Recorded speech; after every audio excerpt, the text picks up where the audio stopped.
बेबीदारपळ जिल्हा परिषद गटातील ऐतिहासिक विजयानंतर मारडी येथे सकल मराठा समाज व ग्रामस्थांच्या वतीने एका कौटुंबिक आणि भव्य सत्कार सोहळ्याचे आयोजन करण्यात आले होते।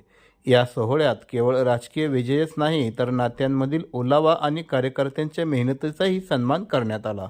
विजयाचे शिल्पकार शहाजीबापू पवार व सुवर्णाताई पवार यांचा सहपत्नीक सत्कार मनोहर जगताप यांनी केला।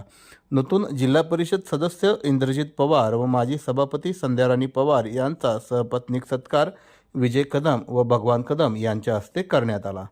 संभाव्य सभापती तेजस्विनी अमोल बोराडे व त्यांच्या पतीचा सहपत्नीक सत्कार दशरथ यादव व रेश्मा यादव यांनी केला।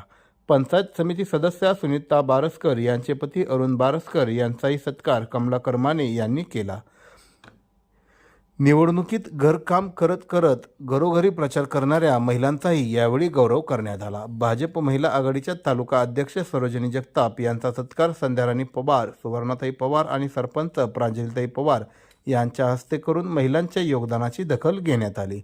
या निवडणूक संग्रामात आपल्या धारदार लेखणीने लोकशाहीचा जागर करणारे राष्ट्रभक्ती न्यूजचे संपादक सागर मुडके यांचाही विशेष सन्मान करण्यात आला।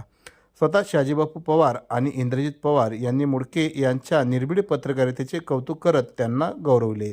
या सोहळ्याने मारडीकरांच्या मनातील इंद्रजित भाऊ आणि पवार परिवाराबद्दलचे प्रेम पुन्हा एकदा अधोरेखित झाले आहे।